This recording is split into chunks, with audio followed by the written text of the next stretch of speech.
So let's get started. It is my distinct pleasure to host virtually our speakers for today. In the interest of brevity, I will give you the short form introduction to them. They are Elina Ribakova, who is Deputy Chief Economist at the Institute of International Finance. Thank you for being here. And also Rachel Ziemba, who is an Adjunct Senior Fellow in the Economics program at the Center for New American Security. I also, of course, mentioned Peter Harrell, Adjunct Senior Fellow at CNAS, who is also co-moderating this with me, and who, like myself, will add to and help move along the conversation once we come to incorporate all of our participants. Elina, let me come to you first. What we'll do to begin with is a little bit of level setting by those of us here as speakers on the economic and financial effects of COVID-19. So to get us started, can you offer a sketch of the landscape? What are we looking at so far? How are we seeing this show up in the data so far? And can you offer a brief note on how you'd assess the response by central bankers and by policymakers considering stimulus measures? Thank you so much, and thank you for everybody for joining. It is a dramatic healthcare pandemic, and that's, first of all, that's what's important. Of course, what does it mean for us, for economists and the financial market watchers? You know, our job is, in a way, is much easier than those of healthcare workers, but at the same time, we need to make sure that it doesn't have massive secondary effects.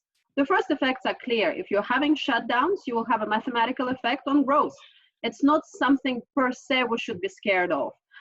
These are important measures needed to save lives. And if mathematically, especially I find quarter-on-quarter numbers annualized very unproductive, they look scary and they don't really mean much. We need to close down and have social distancing. But what matters, if we're having dislocations in financial markets, and we have particularly leveraged companies going bankrupt, or companies in the exposed sectors going bankrupt, or countries even, of course, that will have very deep secondary effects globally.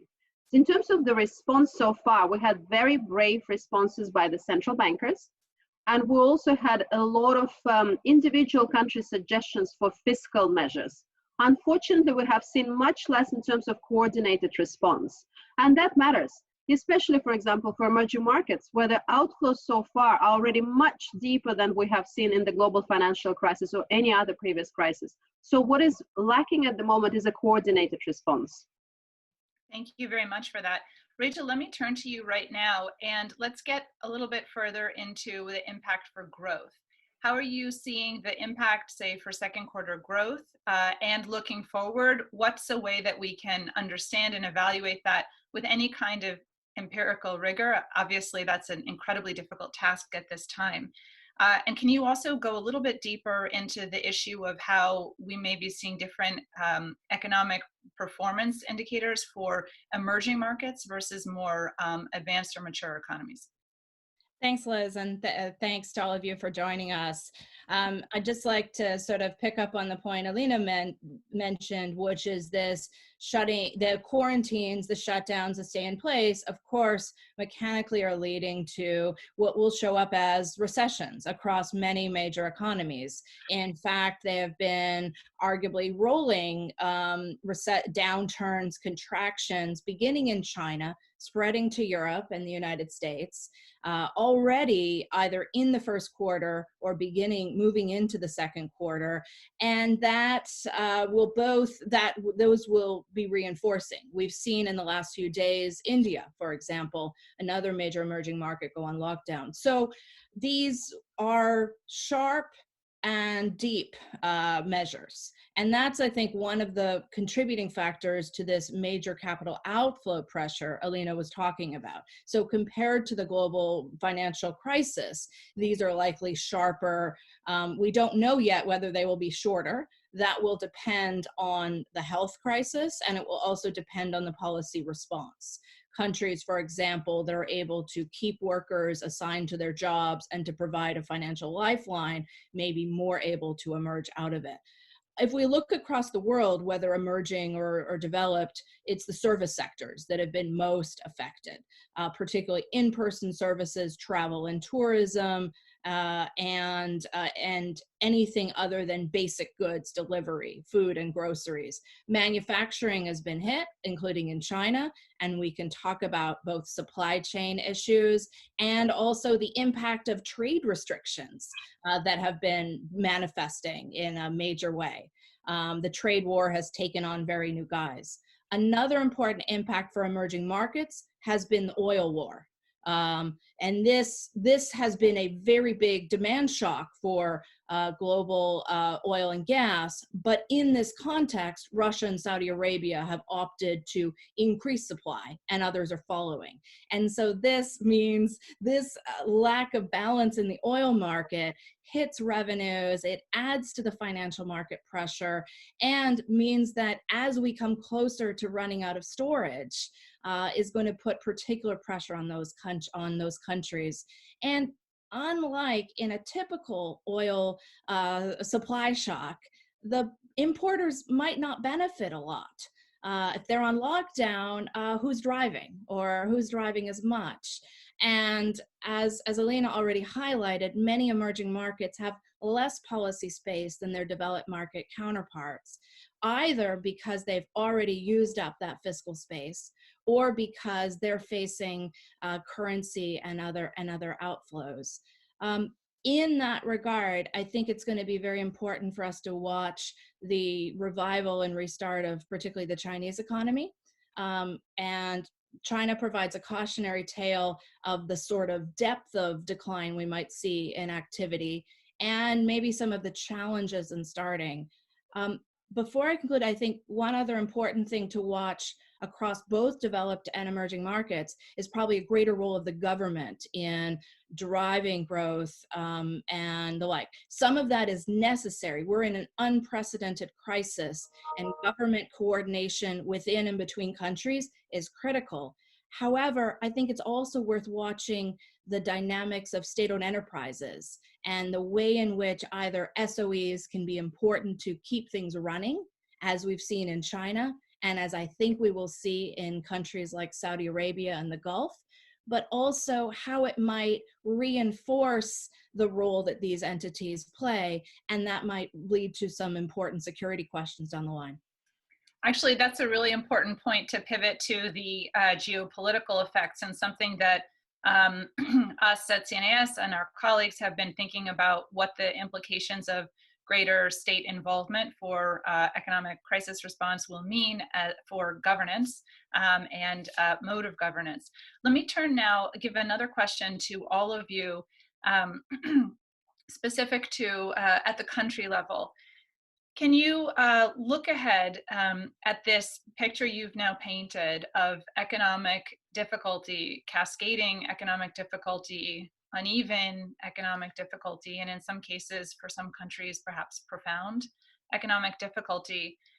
What states do you see as most vulnerable to political instability as a result of the really challenging economic conditions? So Elina and Rachel, why don't I come to you first, and then Peter, you take that question too, and then I'll hand over to you as moderator and for further questions and commentary. Thank you. This is an extremely important point, and we've seen already a pickup in populism before this crisis. And we in the economics profession tend to have an old-fashioned view saying that, look, if you have a deep crisis, populism is more likely to increase. I think the recent research really pointed out that we need to look more granularly into this. There are sectors of the economy, sort of the misunderstood middle class. And when we talk about middle class, we usually don't mean actually middle. We mean usually more upper middle class. But the real middle class already has been suffering from the downturn in manufacturing in a lot of places. And now it's going to get a second hit because a lot of the people in the true middle are employed in the sectors either part-time, or they're not having the benefits, the unemployment benefits, health benefits. And I think we will see that across emerging markets, including, for example, in Latin America. And I also want to add something a bit more controversial. Russia is another example. A lot of the countries, and I'm sure Rachel will talk more about China, but countries like Russia or China might seem very stable politically on the outside, but the systems are rather fragile on the inside. And I think the fact that we've had this zeroing out of President Putin's terms, the fact that he can run again, and that was taken, I think it took them 16 hours to propose and almost pass. I think that is important. It shows fear. It shows the fact that they needed to speed up with the solution and assure continuity to the elites, internally to the population, and also outside. Rachel, to you. Sorry, challenge unmuting, as with all of these. So I think one place I'm really trying to understand political vulnerability is among some of the poor oil exporters. Now, it's not to say that just because there's a shock that necessarily breeds political instability, but if we look at countries like Algeria, Iraq, even Nigeria, many of these were countries that were facing political challenges before.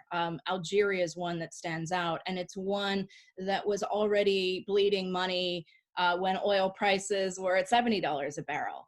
And so those would be ones I would sort of watch for, and would say that these are countries that might well need regional and other support.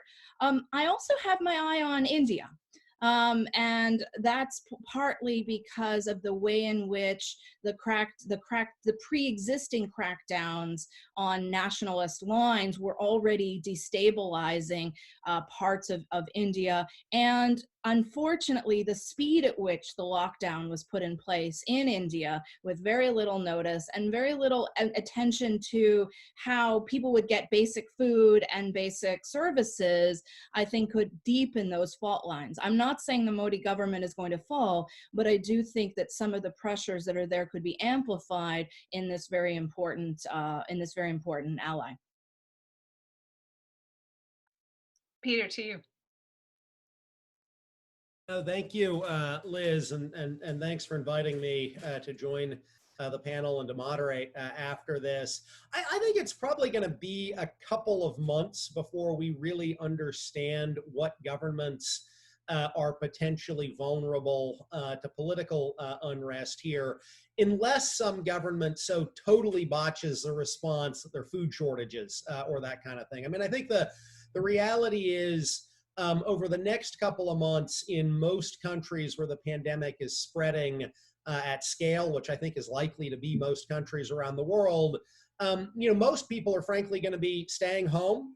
They're going to be looking after sick loved ones, and they're going to be avoiding crowded public places. So, I think actually it's probably less likely that we'll see, for example, widespread political protests against government actions or failures to act over the next couple of months, because people generally want to avoid getting sick from the pandemic. So I think the question is really going to be, as we get into the lingering effects of this, as countries come to terms with how many people in their country passed away, whether there was an effective economic policy response that means this is only a moderate to moderately severe recession as compared to a Great Depression type recession.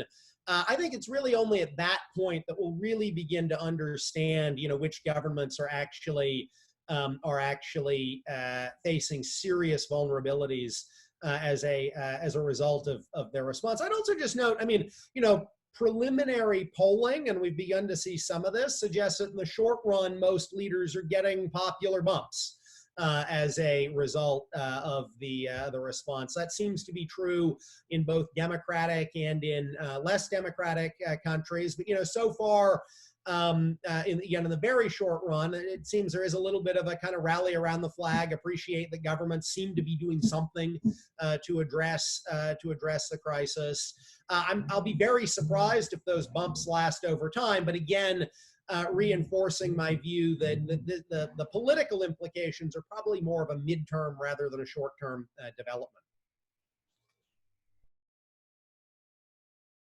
Great, thanks for that. And Peter, over to you for the next step.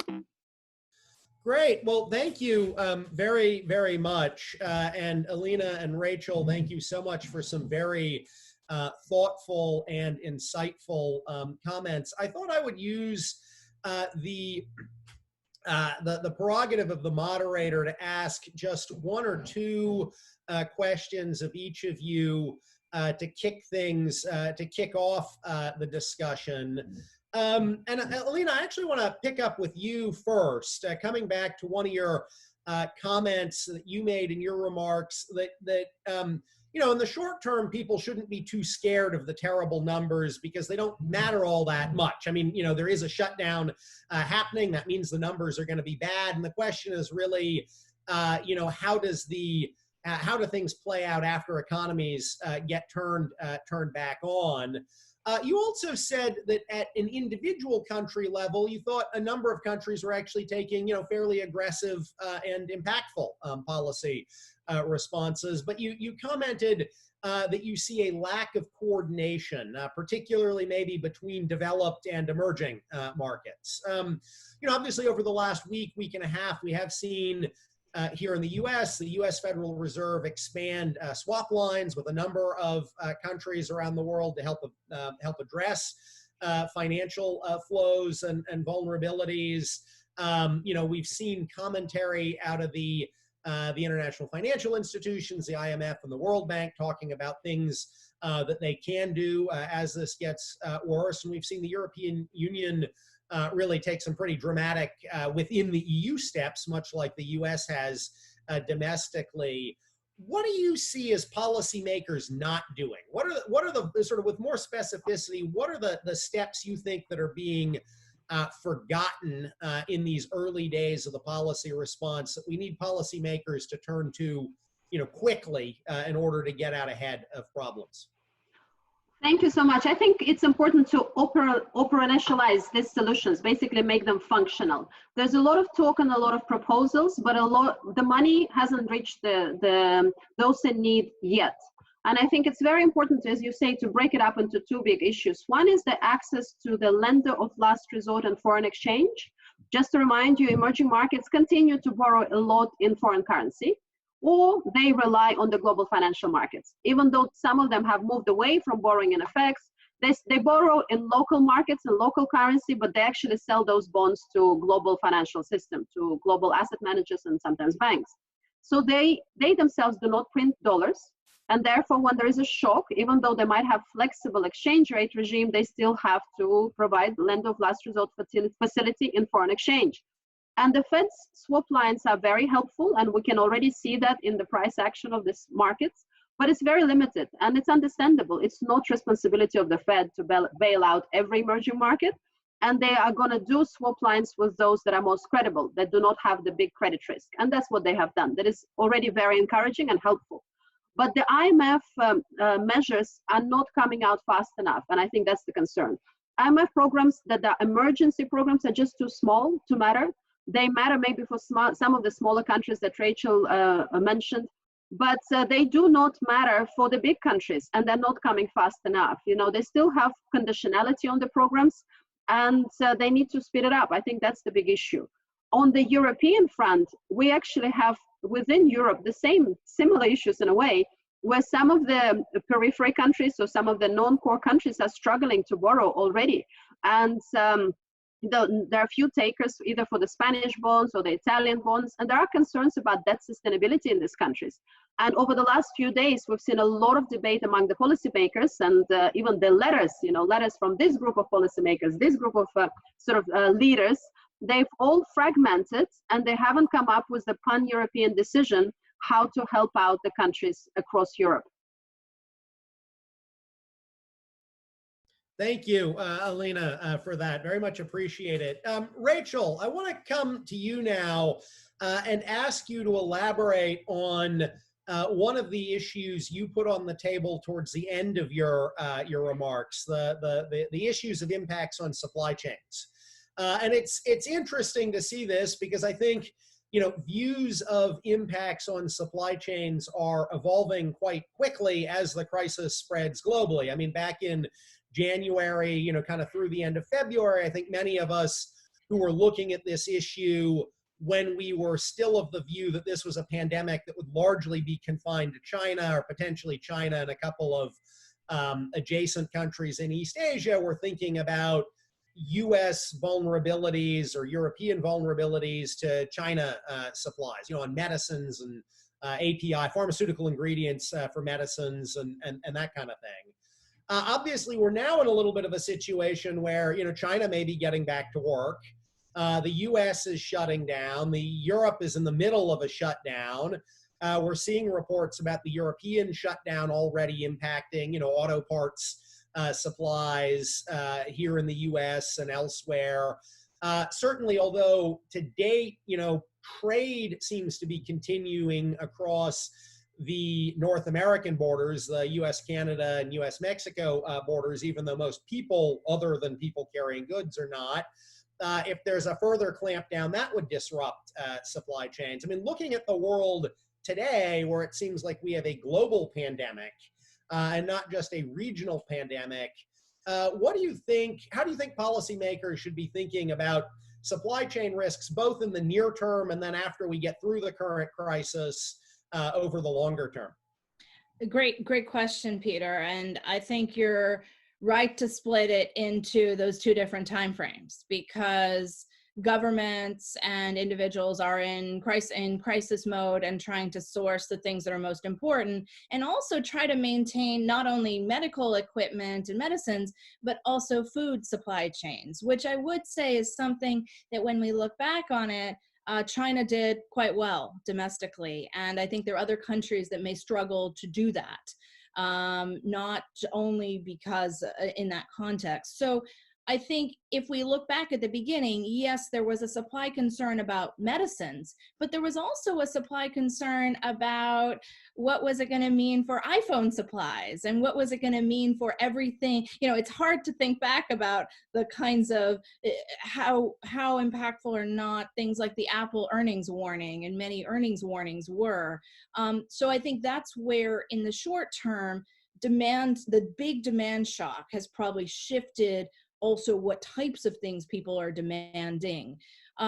So in the short term, I think we will see more and more countries that can looking to deepen their supply chains on the things that matter, particularly medical equipment. It's very hard to make ventilators in very short periods of time without those needed inputs, though I'm heartened that there seem to be some solutions. Over the long term, what I worry about a bit is getting that right calibration of nationalizing and deepening supply chains at home, particularly in the United States, but also within Europe, within China, in ways that might exacerbate some of the trade conflicts that were already going on. We have seen, and Simon Evanet has done great work tracking all the countries that have imposed export controls of medical equipment in the last couple of weeks. I think it's up at 54 countries. That can be a rational response locally, but it adds to the costs of fighting this crisis, and it increases the risk that all countries and jurisdictions within countries compete against each other. So I think that's an area on the health side that greater coordination, and I would be interested, I would watch some of the initiatives around reducing trade protectionism that a couple of countries have started to talk around. I'm not too encouraged that will happen at the G20 level. Finally, I think one of the things that will be quite important going forward is whether there is US-China cooperation or competition on a variety of issues. Many of our CNAS colleagues and many people have written a lot about how China has really tried to has reframed the narrative and is involved in humanitarian health aid. We don't know all the costs. We are seeing many countries disrupt service supply chains by keeping workers and shutting down universities and the like. I think there are real questions and potentially real divisions that are emerging that might make it harder to face future crises. I hope I'm wrong about that, but it's a concern I see. Thank you very, very much, Rachel. So I think we are now going to begin to turn to audience questions. I see a number of audience questions have already come in. Ashley, would you mind coming on just to remind people how to pose questions using the Q&A function and how we'll be asking them? And then I have a couple of specific guests I'd like to turn to ask their questions. Yeah. So when we're now starting to take questions. We're only going to take questions from people who identify themselves. So when you enter a question, please be sure to say your name, your title, and affiliation. If you're on the phone, you can raise your hand virtually, and we will identify you by the last 4 digits of your phone number by pressing *9. In Zoom, what you can do is you can go to the Q&A function at the bottom of your screen, and you can enter a question there. We'll respond to you privately, letting you know that we've entered your question into the queue. If you have other questions or you can't figure out Zoom or your phone, please feel free to email us questions at afeng@cnas.org.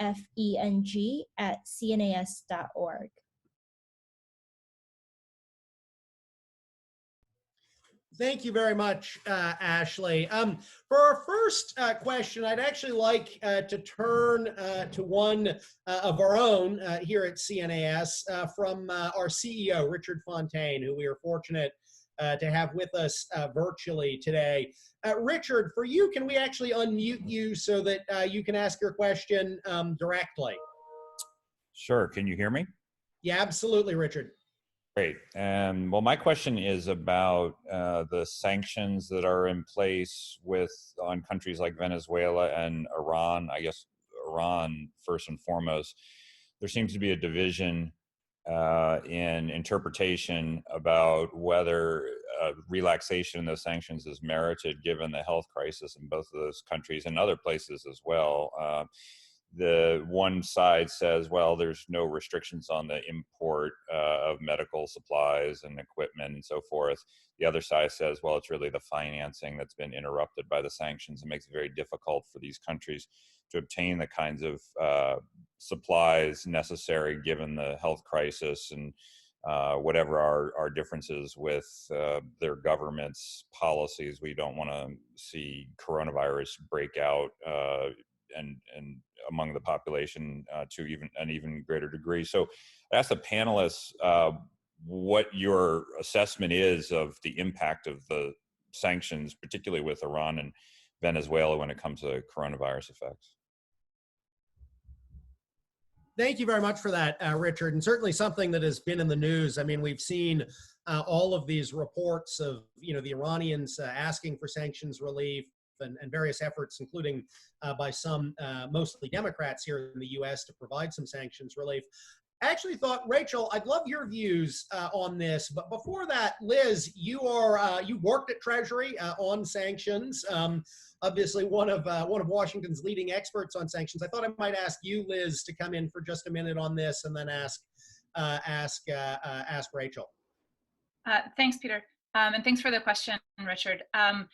Actually, I appreciate how you asked the question, Richard. It captures really well the debate as it is, and also the fact that the answers or analysis that people have will most certainly be subjective in almost all instances. But I want to offer a point that I've made before and would in any opportunity to do so, that in fact it doesn't need to be as binary as the debate is becoming, particularly among US policy leaders, which is to say there's a camp around, if you will, apply greatest amount of pressure to these threatening and authoritarian regimes and so apply greater pressure and perhaps provoke the regime change that some hawks have sought to foment through this economic pressure strategy, versus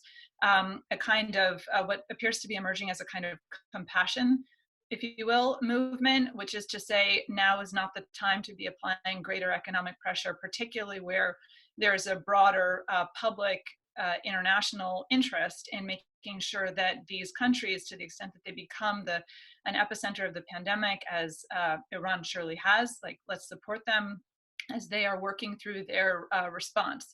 So I like the way you set it up, but I will just say from a policy perspective, it doesn't have to be apply more pressure to cratering economies and political situations versus apply compassion, there are an array of creative measures that the US government can take to try and create opportunities for more normalized trade in medicine and medical devices, to facilitate that as a banking matter, even without removing some of the sanctions that are in place.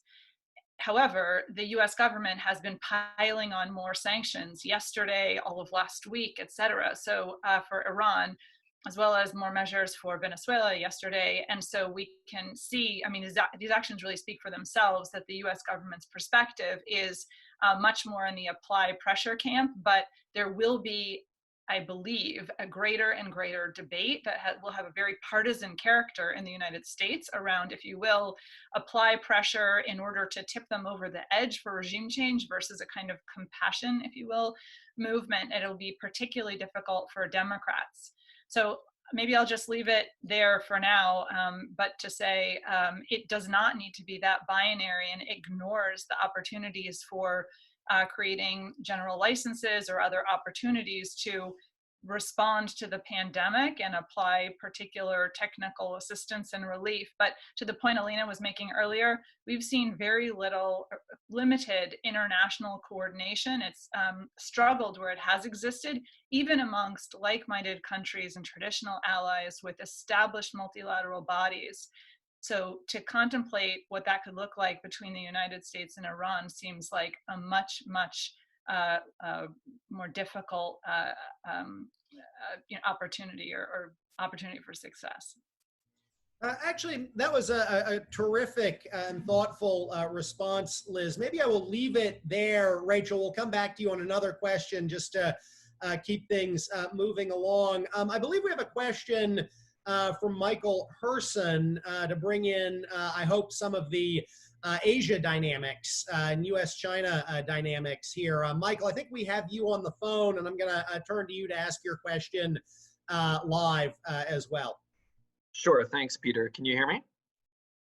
Yes, we can hear you just fine. Thank you.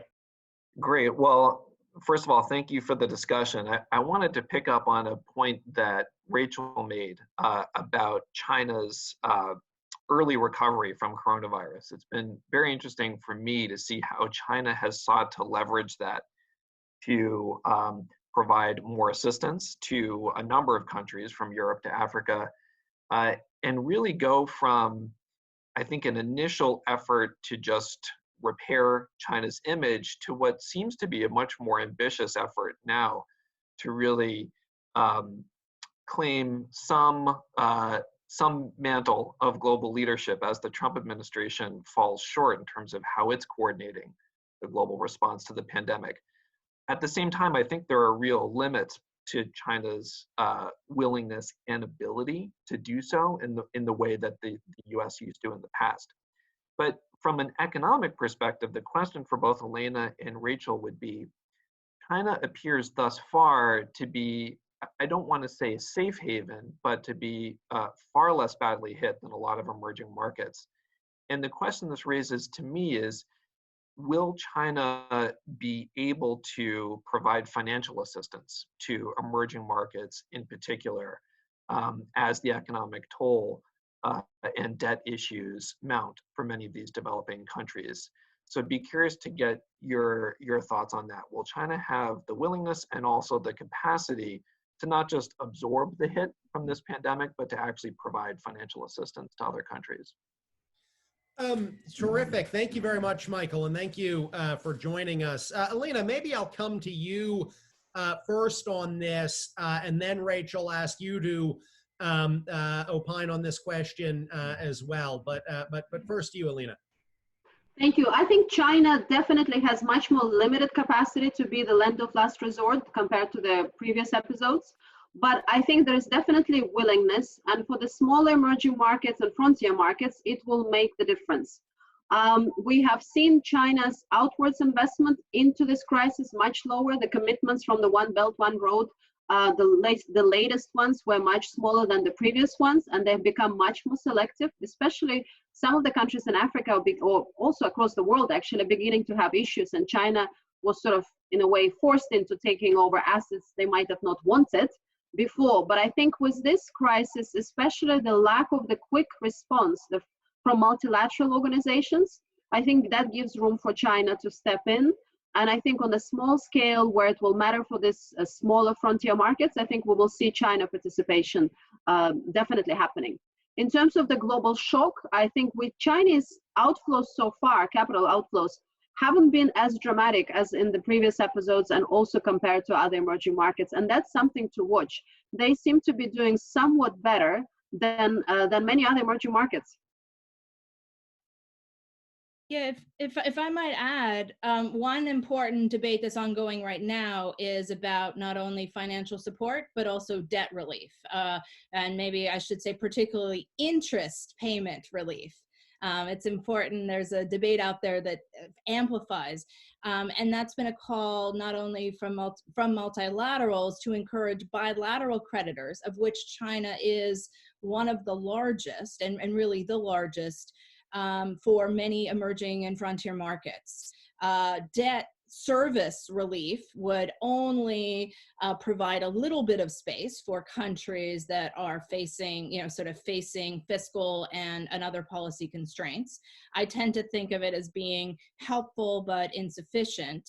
China so far has tended to be a bit haphazard in any kind of debt write-downs and relief in this sort of context. But that would be somewhere sort of important to watch, particularly since China is a major bilateral creditor that's not a formal member of the Paris Club of those who are holding debt, though it is an observer. I think it will be interesting to see whether China's focus remains primarily bilateral or it looks to use development institutions that it has been involved in setting up, whether it's the AIB or other sort of emergency reliefs. It's been notable that there haven't been Chinese swap lines in this crisis. So Chinese swap lines, perhaps unlike Fed swap lines, because they're providing Chinese currency liquidity, might be a little bit less useful, depends on the country. They typically in the past facilitated imports of Chinese goods. So there are countries for which that would be more helpful. And of course, historically, the idea was that would help Chinese exporters. That, as I say, in this broader liquidity and financial pressure, I might watch for that. The other, I guess, important point is whether China looks to its own institutions or uses its role at the IMF and others in this way. One thing that maybe is only starting to get attention is actually that the Chinese currency remained relatively stable, particularly in February and March. And new data coming out has suggested that it didn't come under a lot of financial pressure. They didn't have to spend a lot of reserves to stop that decline. That's important because if the Chinese currency had come under more pressure, we might have seen even more pressure on other currencies, particularly in Asia. So I think that's an important thing to watch.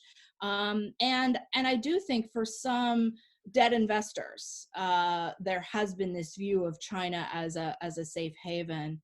The final thing to watch is that— while we're on the China topic, could I bring you in very briefly on a related question that a couple of people have asked, including Yuhara at Marubeni, to talk some about China and the impacts of all of this on the great U.S.-China decoupling debate. And how do you think, just briefly, this is going to play out over the next couple of months on the U.S.-China decoupling debate?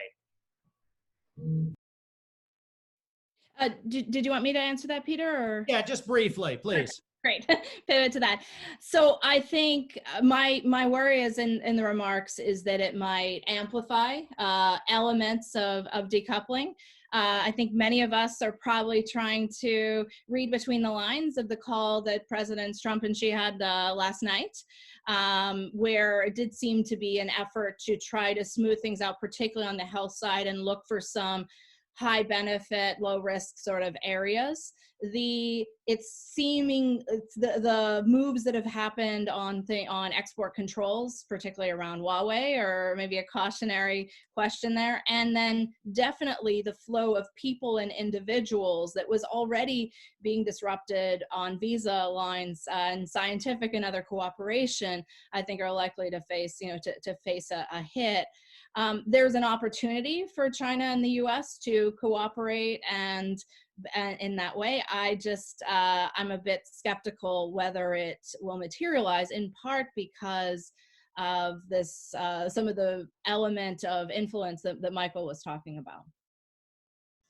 Thank you. Now I'd like to turn to a different question. A different question about a different part of the world, turning to the Middle East. I'd like to bring in Ilan Goldenberg, our colleague here at CNAS, who runs the Middle Eastern program. Ilan, we're going to unmute you now, and so please go ahead. Sure, you hear me all right? Yes, we can hear you. Great. Well, thanks for having me for a really interesting conversation. I wanted to just raise and ask you a little bit about the potential implications for the Middle East. We have a region of the world with huge numbers of refugees and people living internally displaced in places like Yemen and Syria, where I think you could see really catastrophic impacts of this, but also possibly some of the ends of fighting. It could either create more violence or less. I don't think we know. You also have, I worry, a lot of repressive countries, poorly governed countries in the region. I'd say maybe the most poorly governed region in the world in terms of the combination of, repression plus not necessarily very effective services for the public or responsiveness or trust in the government, which to me seems like the worst kind of recipe for governments that can actually manage and handle these crises. And then on top of that, maybe this is the big question for folks is, you've also had a number of the Gulf states who not only, I worry less about their stability despite low oil prices. I think they can hang on for quite a while, but they also sometimes ask they are the ones who kind of act as lenders of last resort for some of the other countries in the region, and as sort of backstops for places like Egypt and Jordan. And so I'm wondering if the panelists are concerned at all about that as well. Thank you very much, Ilan.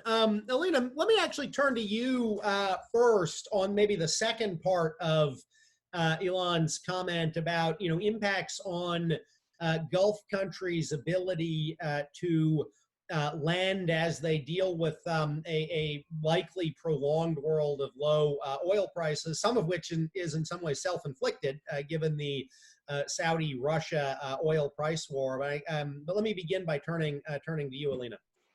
Thank you. It's important that a lot of these countries have relatively high break-even oil prices, for their fiscal balances, for their external balances. And they also have one hand sort of tied behind their backs because a lot of them have fixed exchange rate regimes. So they cannot let that help adjust. Even Egypt, which formally has a sort of a semi-flexible exchange rate regime, in fact, you see at the screens, it has barely moved. So they're not letting it help adjustment domestically. So just to name a few countries, of course, Oman, Bahrain, we are concerned about, and Rachel also spoke about Algeria, Nigeria, as well as possibly further down south, Angola.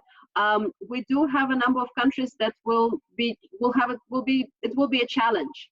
And just quickly on oil and the Saudi-Russia relationship, it's important that like our seminar, it is a geopolitical project as much as it is an economics project. And we need to keep that in mind for Russia as well as for Saudi and MENA producers. Thank you. Let me turn to you, Rachel. Great. I would so I think, Ilan, you're spot on. I have a real concern about what the regional role will be. And I think we might well see continued support of the sort of political and security projects that are most important to Saudi Arabia, the UAE, and the like. But we've already seen dynamics going into it of concern from the Lebanese about how little support there's been from the Gulf even before this episode, let alone, so very selective. And these are issues beyond the Middle East, in the Horn of Africa, for example, where Gulf countries have become the major dominant players. What I see right now in the Gulf is that they're facing several shocks at the same time, as many countries are. They're facing the oil shock, but they're also facing a major hit to the non-oil economy, which is unlike other shocks. Increasingly, as these countries lock down as well, they're not only facing a hit to business travel and the like, but also locally.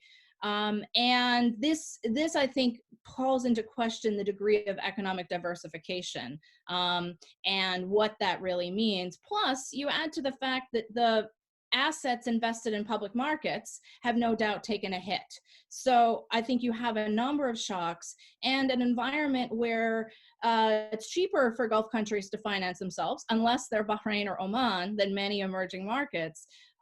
But the debt markets that have been open to them in the last few years will probably be more costly. So I think this means more of that sovereign wealth being delivered at home, either through development projects, and probably even less willingness to invest in the region, and a further degree of less willingness to maybe invest opportunistically internationally, which of course was the trend we saw in 2008 and 9. Great, thank you.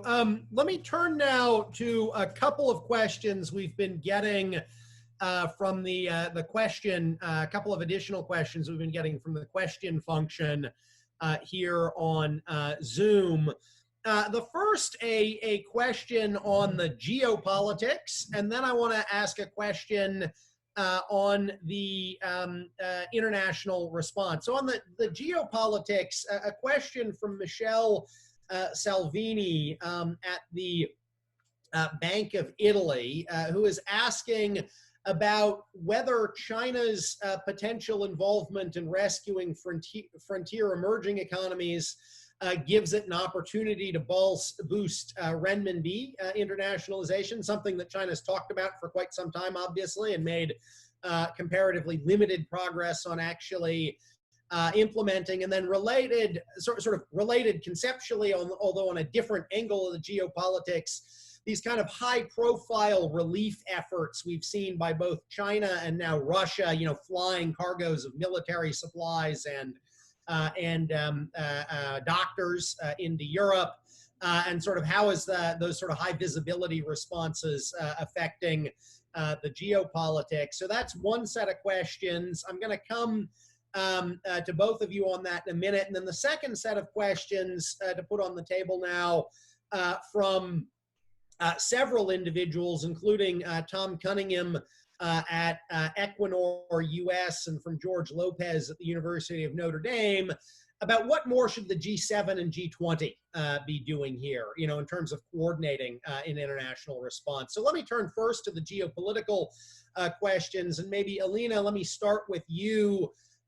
You know, how do you see both China potential opportunities for the internationalization of the RMB here, and then also kind of the geopolitical implications of these high visibility actions by the Russians and Chinese? Well, I think in terms of internationalization of any currency, we have hope for euro. That we might want to talk about. I'm very skeptical about Chinese renminbi at the moment. I think originally the project started as sort of a way to sell to higher authorities in China the idea of opening up the capital account. So it was a sort of a political twist on a very simple technocratic idea of let's open up capital account. And that's what's happened maybe sort of 5, 7, many years ago. Well, since then, this project has been sort of a little bit underwater.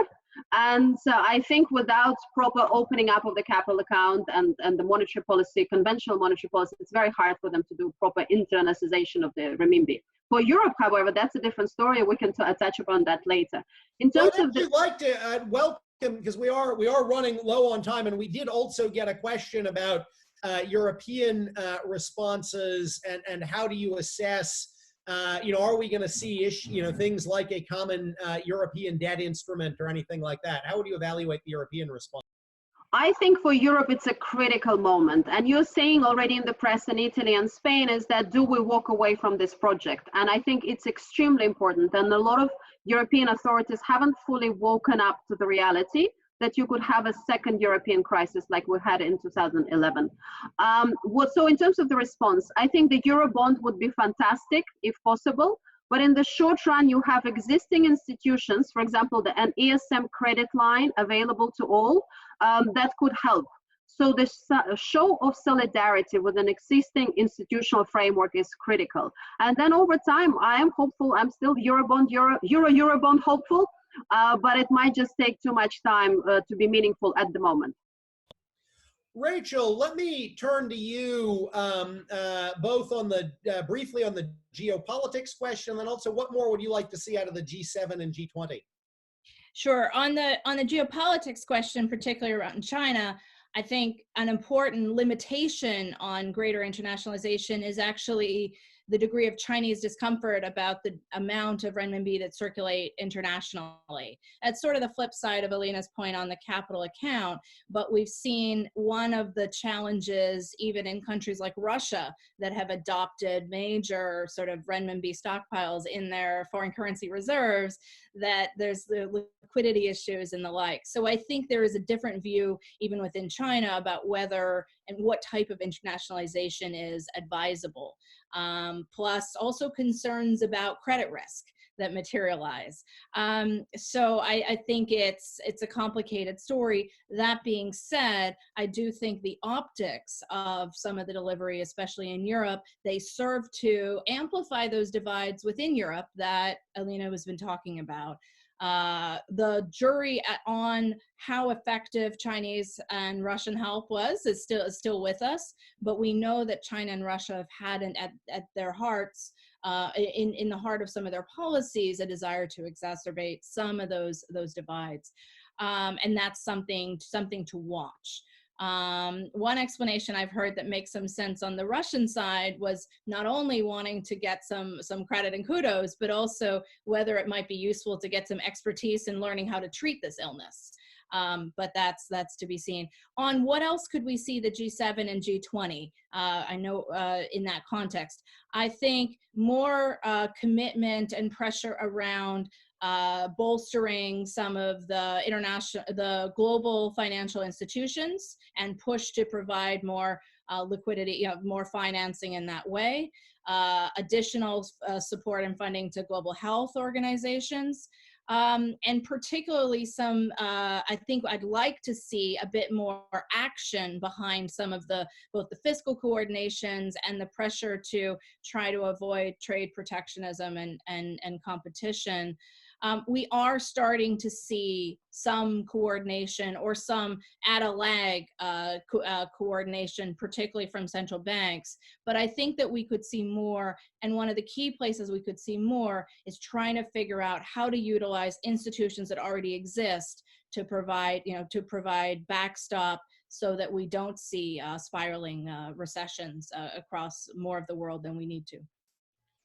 Right, terrific. I realize we are getting quite close to the end of our hour. I'm going to throw out two final questions and ask both of you to incorporate your responses into any closing remarks. The first, actually picking up where you Rachel just left off. Question from Jim Timby at the Hoover Institution. You talked about G7 and G20. What more would both panelists like to see out of the IMF and the World Bank? And then final question from, which I think is an interesting one, coming in from Elizabeth Gillis with the U.S. Coast Guard, talking about how, at least in the U.S., we seem to be seeing divergent responses between federal and state authorities. And hopefully that will narrow. I think all of us hope that will narrow over the next couple of weeks. But if we continue to see divergent responses here in the U.S., what is that going to mean for U.S. leadership and U.S. economics going forward? So those two questions and any closing remarks. Rachel, maybe I will start with you, be brief, and then Elina, I will come to you for final word. Let me take the second question on federal, local level response. I think there are a couple of concerns, and the US is not the only country that is seeing divergent policy responses at a national and local level. Brazil is a country that stands out for that dynamic. The biggest issue I see is that the sort of competition that we've been talking about across countries for supplies in many ways is playing out within the United States. So that there are things that the federal government could do to coordinate that are harder for states to do. Some of that is starting to change, but I think the messaging and coordination role is quite important. And I think the mixed messages probably make it even harder for the US to coordinate at a global level. So then, and that's, as I say, something important to watch. On the point more generally of other things sort of the US and others can do, we haven't talked much about it, but addressing the oil market oversupply is one of those things that maybe it's not a G7 or G20 issue, but individual members of those groups can do things to avoid further sort of spirals downward. Let me stop there. And thank you very much, Rachel. Let me turn it over to you, Elina, for maybe final comment on the IMF and multilateral response, and then any other final comments, particularly on oil, which we've discussed a little bit less than I might have expected here, but very important, both to global economics and to a number of governments. I do think that we need to talk about oil. We need to talk about oil at G7 and G20. It's not the right time to have a market share fight in the middle of the global crisis in activity. And they have to find a way to pull different actors into the same room, do the complicated dance of sending telegrams to each other ahead of time. And we need to start talking about oil. I think we will see that neither Saudi nor Russia will be able to find buyers for their increased supply come April, May. And I think that the money will incentivize them to come back together to the negotiation table. And in terms of the IMF, I would just say, one thing, we need to boost the available resources for the fund for the speed reaction facilities. That is key for the emerging markets. Great. Well, thank you very, very much, particularly to Rachel and Elina. This has been incredibly insightful. You have been very generous with us and with all of our attendees with your time. Very much appreciate it. To all of you participating on your computers and on the phone, thank you for your time. Thank you for the questions. I know we unfortunately weren't able to get to all of the questions on this seminar, although I hope we addressed most of them. As Liz said at the beginning, we will be posting this workshop on CNAS's website. So if you want to share this with colleagues, you will be able to do so, and very much appreciate everyone's time. And please stay healthy and please stay safe. Take care.